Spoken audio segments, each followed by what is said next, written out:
específicamente un tema que nos llamó mucho la atención, como lo es la robótica. Bueno, es necesario primero identificar qué es la robótica y sus principales características. La robótica es la ciencia y la tecnología de los robots. Se ocupa del diseño, manufactura y aplicaciones de los robots. La robótica combina diversas disciplinas como son la mecánica, la electrónica, informática, la inteligencia artificial y la ingeniería de control. Otras áreas importantes en robótica son el álgebra, los autómatas programables y las máquinas de estados. La historia de la robótica ha estado unida a la construcción de artefactos que trataban de materializar el deseo humano de crear seres a su semejanza y que realizarán su trabajo. El ingeniero español Leonardo Torres Quevedo, quien construyó el primer mando a distancia para su automóvil mediante telegrafía sin hilo, el ajedrecista automático, el primer transbordador aéreo y otros muchos ingenios acuñó el término automática en relación con la teoría de la automatización de tareas tradicionalmente asociadas a los humanos. La subdivisión de los robots, con base en su arquitectura, se hace en los siguientes grupos: poliarticulados, móviles, androides, zoomórficos e híbridos. Poliarticulados. En este grupo están los robots de muy diversa forma y configuración cuya característica común es la de ser básicamente sedentarios. Aunque excepcionalmente pueden ser guiados para efectuar desplazamientos limitados y estar estructurados para mover sus elementos terminales en un determinado espacio de trabajo según uno o más sistemas de coordenadas y con un número limitado de grados de libertad. En este grupo se encuentran los manipuladores, los robots industriales, los robots cartesianos y se emplean cuando es preciso abarcar una zona de trabajo relativamente amplia o alargada, actuar sobre objetos con un plano de simetría vertical o reducir el espacio ocupado en el suelo. Móviles. Son robots con grandes capacidades de desplazamiento, basados en carros o plataformas y dotados de un sistema locomotor de tipo rodante. Siguen su camino por telemando o guiándose por la información recibida de su entorno a través de sus sensores. Estos robots aseguran el transporte de piezas de un punto a otro de una cadena de fabricación, guiados mediante pistas materializadas a través de la radiación electromagnética de circuitos empotrados en el suelo o a través de bandas detectadas fotoeléctricamente, pueden incluso llegar a sortear obstáculos y están dotados de un nivel relativamente elevado de inteligencia. Androides. Son robots que intentan reproducir total o parcialmente la forma y el comportamiento cinemática del ser humano. Actualmente los androides son todavía dispositivos muy poco evolucionados y sin utilidad práctica, y destinados, fundamentalmente, al estudio y experimentación. Uno de los aspectos más complejos de estos robots, y sobre el que se centra la mayoría de los trabajos, es el de la locomoción bípeda. En este caso, el principal problema es controlar dinámica y coordinadamente en el tiempo real el proceso y mantener simultáneamente el equilibrio del robot. Zoomórficos. Los robots zoomórficos, que considerados en sentido no restrictivo podrían incluir también a los androides, constituyen una clase caracterizada principalmente por sus sistemas de locomoción que imitan a los diversos seres vivos. A pesar de la disparidad morfológica de sus posibles sistemas de locomoción, es conveniente agrupar a los robots zoomórficos en dos categorías principales: caminadores y no caminadores. El grupo de los robots zoomórficos no caminadores está muy poco evolucionado. Los experimentados efectuados en Japón, basados en segmentos cilíndricos biselados acoplados axialmente entre sí y dotados de un movimiento relativo de rotación. Los robots zoomórficos caminadores multípedos son muy numerosos y están siendo experimentados en diversos laboratorios con vistas al desarrollo posterior de verdaderos vehículos terrenos, piloteando o autónomos, capaces de evolucionar en superficies muy accidentadas. Las aplicaciones de estos robots serán interesantes en el campo de la exploración espacial y en el estudio de los volcanes.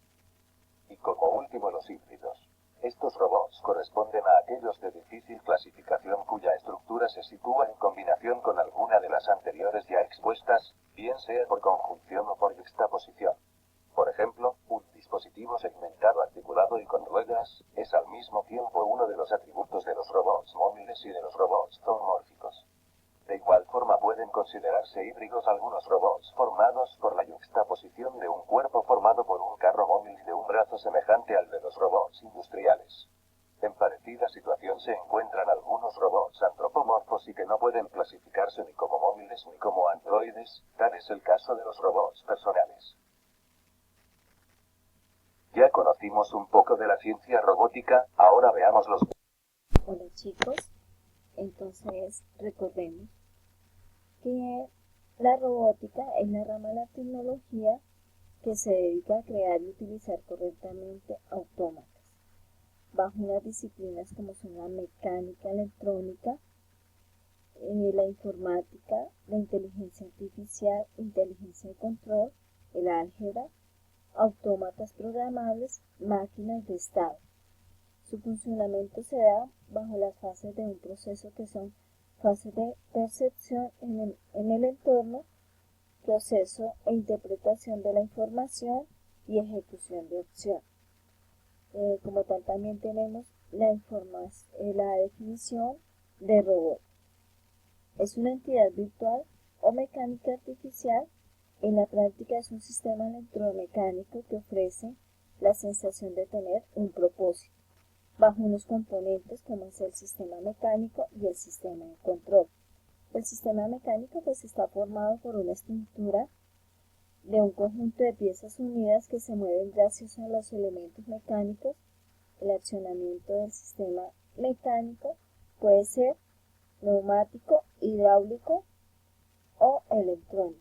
Y el sistema de control pues nos dice que está formado por el sistema electrónico que controla el robot a través de un ordenador. Se introduce el programa, se describe las opciones y se almacena en una memoria. Chicos, como tal, esto es una apertura hacia nuestro prototipo robótico, el cual hemos venido elaborando y se debe realizar bajo las etapas del método científico. Hola chicos, recordemos algunas de las etapas del método científico. Tenemos como tal la etapa de la observación, el problema, pregunta o planteamiento del problema, hipótesis, experimentación, análisis de los datos, conclusión y documentación. La observación es la recopilación de los hechos acerca de un problema o fenómeno natural que despierta nuestra curiosidad. Es el inicio o la base de partida para la solución de nuestro problema. Recuerde que la observación se da a través de nuestros sentidos. El problema debemos de iniciarlo a través de una pregunta. Por algo también es llamada planteamiento del problema, planteamiento de la pregunta. Y en cuanto al problema, pues es la situación con la que se encuentra la formulación correcta del mismo, garantizando el éxito de la investigación. Para ello debemos de conocer el objeto de estudio o fenómeno, organismo, sistema o evento al cual vamos a analizar. Tenemos como una tercera etapa la hipótesis. Es la explicación que nos damos ante un hecho observado. Las hipótesis no deben ser tomadas nunca como verdaderas, debido a que un mismo hecho observado puede explicarse mediante numerosas hipótesis. Como una cuarta etapa tenemos la experimentación. Pues la experimentación consiste en la verificación o comprobación de las hipótesis. La experimentación determina la validez de las posibles explicaciones que nos hemos dado y decide el que una hipótesis sea aceptada o sea rechazada. En el caso de que sea rechazada, debemos de replantear nuevamente las hipótesis. Como quinta etapa tenemos el análisis de los resultados. Es la recolección de los datos en forma organizada, de manera que sea posible determinar las relaciones importantes entre los mismos. Recuerde que el análisis de los resultados o los instrumentos que podemos utilizar se pueden utilizar, por ejemplo, son encuestas, entrevistas, cuestionarios y otros. Ya cuando tengamos dichos resultados los debemos organizar y los debemos tabular a través de tablas, gráficos y en algunos casos dibujos científicos. Como sexta etapa tenemos la conclusión. Finalmente es importante plantear conclusiones ya que permiten tanto al investigador identificar con facilidad los resultados del estudio determinado de forma precisa si las hipótesis planteadas sobre el problema fue o no fueron comprobadas. Y como séptima etapa tendríamos lo que es la parte de la documentación, pues ya en esta parte publicamos nuestro proyecto de investigación, nuestro producto, y lo damos a conocer.